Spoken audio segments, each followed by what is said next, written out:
Hello friends, welcome to my YouTube channel, Center for Non-Surgical Treatment. I am Dr. Pradeep Muley, Intervention Radiologist from New Delhi, India. आज हम लोग बात करने वाले हैं Venus ulcer, जो वेरिकोज वेन्स के कारण से होता है। अब ये जो वेरिकोज वेन होता है ना, ये दिखता कैसा है? मोटी वेन होगी, पैर में स्वेलिंग होगा और pigmentation, colour changes in the leg, ये ऐसे दिखता है।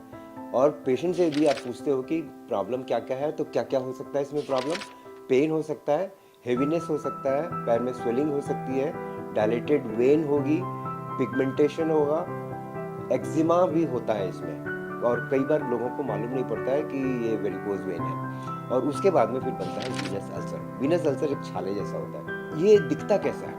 ये मैंने आपको ना कुछ पिक्चर्स में दिखा रहा हूँ मैं कि कैसे दिखता है और क्यों होता है। ये होता क्यों है? क्योंकि वेन जो होता है, उसका जो ब्लड होता है ना, पैर की जो वेन होती है, ये ब्लड जाना चाहिए ऊपर की तरफ, पर ये ऊपर की तरफ नहीं जाके, बिकॉज इसके जो वॉल होते हैं, वॉल काम नहीं कर रहा है, तो ब्लड ऊपर नहीं जा रहा है, सब नीचे नीचे आ रहा है। और ये जो ब्लड होता है ना, वीनस ब्लड होता है, इसमें ऑक्सीजन होता है कम। इसी कारण से वो जो कलर चेंजेस होता है पैर का, वो होता है। कलर चेंजेस का मतलब है कि आपका स्किन जो है वो डेड स्किन बनता जा रहा है, और उसमें कभी थोड़ा सा चोट लग गया तो आपका ये वीनस अल्सर बन जाएगा। इसका जो ऑप्शन होता है ना, ट्रीटमेंट ऑप्शन इसके बहुत सारे होते हैं। पहले होती थी इसमें ओपन सर्जरी होती थी, जिसमें पूरी वेन निकाल देते थे, पर ओपन सर्जरी आजकल कोई करता नहीं है, क्योंकि इसमें रिकरेंस फिर से होने का चांसेस ज्यादा होता है। Then later on came the ledger also. Ledger का भी जो सक्सेस रेट होता है ना, इतना अच्छा नहीं है, बट ठीक है, ओके होता है। उसके बाद में आता है रेडियो फ्रिक्वेंसी अब्लेशन है, माइक्रोवेव अब्लेशन है। Microwave oblation and radio frequency ablation is one of the good treatment for a varicose vein.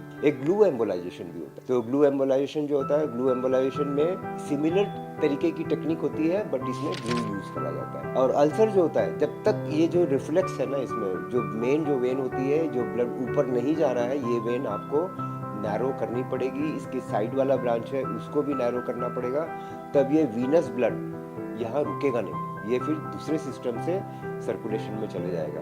और उसके साथ साथ में फिर जो अल्सर होता है ना, अल्सर का ट्रीटमेंट होता है, जिसको बोलते हैं डिब्राइडमेंट बोलते हैं। ये नॉर्मली ये जो अल्सर होते हैं ना, पैर में एक तो पिगमेंटेशन है और डेड एरिया है, तो डेड एरिया जो है वहाँ से नया टिश्यू बनता नहीं है, इसीलिए इसका डिब्राइडमेंट करना पड़ता है। क्योंकि इसका जो बेस होता है ना, बेस में बहुत सारे डेड टिश्यू होते हैं, वो डेड टिश्यू आपको निकालोगे और इसका डेली ड्रेसिंग होगा। That depend upon the size of the ulcer. बड़ा अल्सर है तो आपको डेली ड्रेसिंग चाहिए, यदि छोटा अल्सर है तो आप ऑल्टरनेट भी करोगे, तो ये 5 से 10 ड्रेसिंग में नियरली, छोटे जो होते हैं 3-4 सेंटीमीटर के जो अल्सर होते हैं वो ठीक हो जाते हैं। और यदि इसका डिटेल इन्फॉर्मेशन आपको चाहिए तो you can log in to my website www.indianinterventionradiology.com। आप मेरे को अपनी रिपोर्ट व्हाट्सएप भी कर सकते हैं। मेरा नंबर है 9810492778। Thank you very much.